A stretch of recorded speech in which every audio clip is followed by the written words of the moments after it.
Today on the podcast, we are talking about an incredibly interesting development in AI, and that is the fact that OpenAI has said it is considering developing its very own AI chip. And this comes amid global shortages. This is a very interesting story. A lot of people have said they're going to be developing chips, right? I think Meta is working on some, Google is working on their own chips. A lot of people in this space, and I think they're all seeing how much money NVIDIA is making. It's kind of interesting because OpenAI is really the company that kicked off this frenzy for AI tools integrated into everything, which of course led to all these companies creating AI tools, needing to do training, and then really kind of paved the way for companies like NVIDIA to make record profits. So it's like, thanks to OpenAI that NVIDIA is absolutely crushing it in the stock market right now.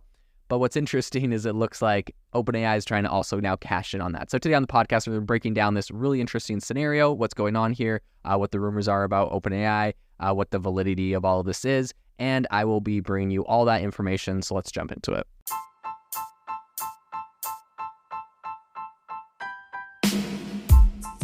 Welcome to the world's #1 AI podcast, AI Chat. I'm your host, Jaden Schaefer. Make sure that you go to aibox.ai, link in the show notes, to join the waitlist for our new AI platform. We're going to be launching an incredible platform that allows you to build anything you want with workflows in AI. So you're able to chain together ChatGPT and image generators and audio generators to make really powerful apps for your organization, or you can host them on our marketplace and actually generate royalties from them. So make sure to go to aibox.ai and join the waitlist. In addition, if you like the podcast, if you could do me a massive favor and please leave us a review on Apple or Spotify or wherever you listen to your podcast. This helps me be able to get better guests on here as they check the reviews to see how you guys are liking it. So if you could please do that, I would really, really appreciate it. Have you ever wanted to start your own podcast? I record and publish podcasts on a platform called Spotify for Podcasters, and I absolutely love it. Essentially, you can upload from your phone or computer, and it distributes to every platform that plays podcasts. They support video podcasts, and you can make money on the platform with ads or even podcast subscriptions, something that has made my life so much easier as a podcaster. So if you're interested, I highly recommend you give it a try. You can download the Spotify for Podcast app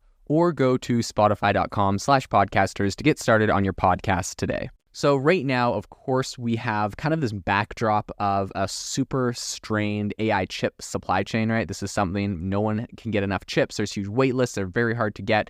And I think amid all of this, OpenAI, which is of course the #1 AI startup right now, is reportedly contemplating an entry into the AI chip space. So this move comes as the demand for, powerful AI processors to train their ever advancing models, right? We've got ChatGPT, GPT-4 is now the big thing. And GPT-5 is rumored to be coming out soon. Well, I don't know what the rumors are, but I think it's going to come out in December. And you can just, that's my prediction based off of a bunch of stuff I've seen, them trademarking some things around the space and some people saying that they're already in the training process. Could be completely wrong, but I think they might just hit it 1 year later in December, GPT-5.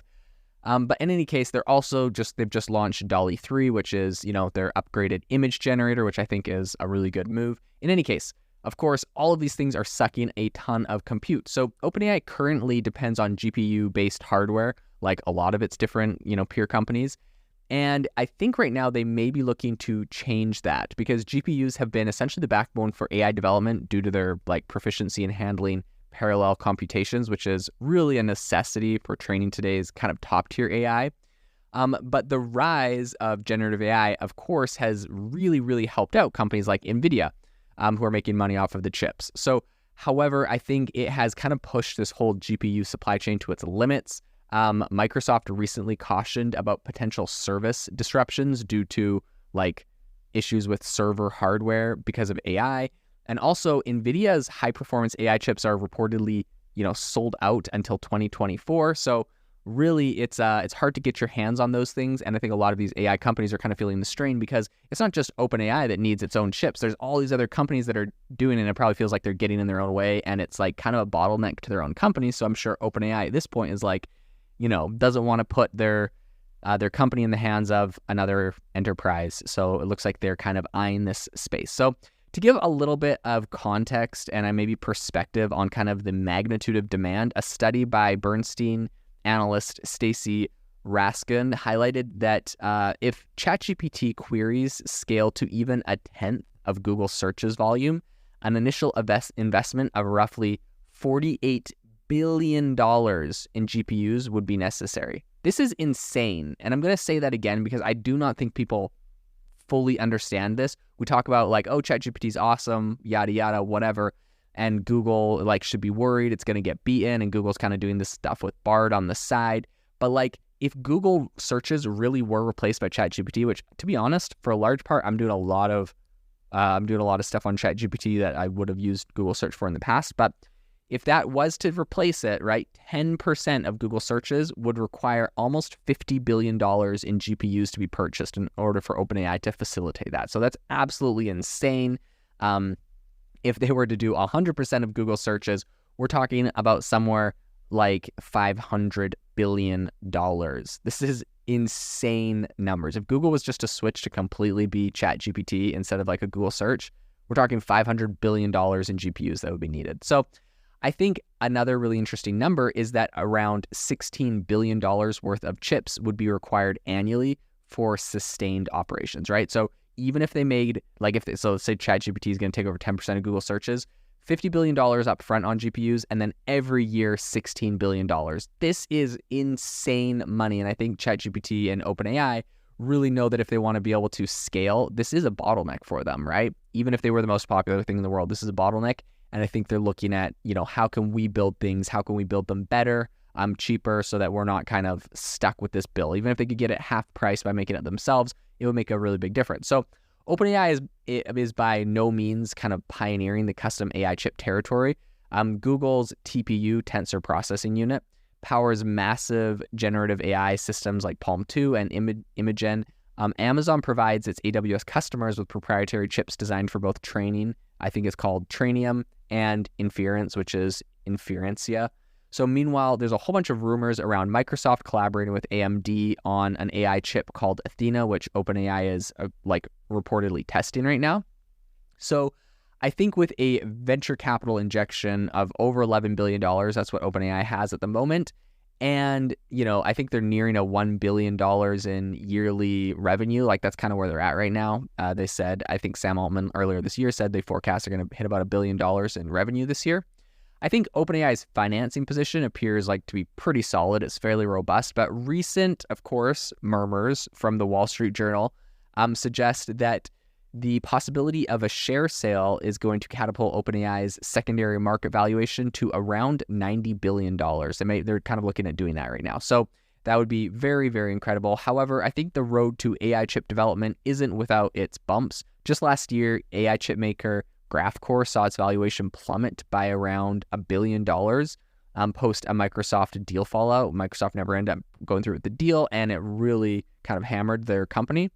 So I think that was kind of leading to an announcement of job cuts owing to challenging, they said this is like challenging economic situation stuff. So I think the past month also saw GraphCore grappling with declining revenue and mounting losses. Intel's AI chip subsidiary, which is called Habana Labs, had to let go of an estimated 10% of its employees. Even tech giant Meta faced a bunch of turbulence with its custom AI chip endeavors, eventually axing some of its experimental hardware that they were kind of working on before. So it's not like it's all roses in this space, and it's not like it's very easy, right? Of course, we have NVIDIA, which is absolutely crushing it, but there's a lot of people that are kind of hurting. Maybe that's because NVIDIA was significantly better. There's a lot of people speculating on why that is. But I think, OpenAI's potential move into the AI chip domain is a significant development.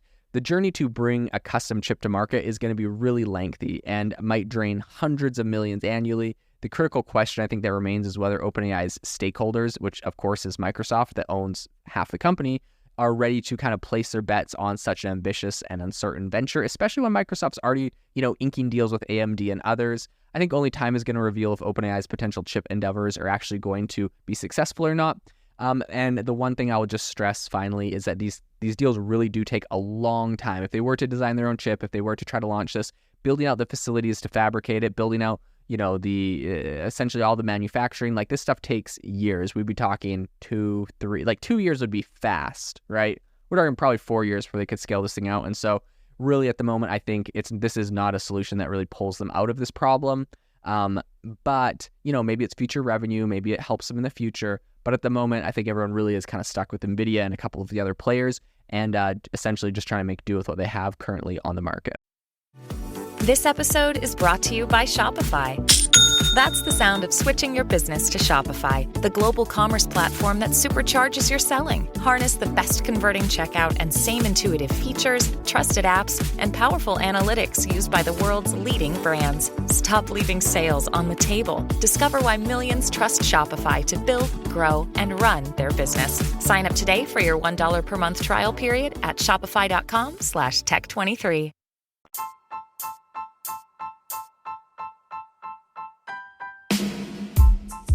Thank you for listening to the AI Chat Podcast. If you enjoyed the podcast, I'd appreciate it if you rate me wherever you listen to podcasts. And if you're looking for an innovative group of AI enthusiasts, make sure you check out our Discord channel and also our Facebook community. It's obviously a lot more interactive than a podcast where we can actually share software tools, prompts that we're using in everyday AI. I'll leave a link for those in the description below.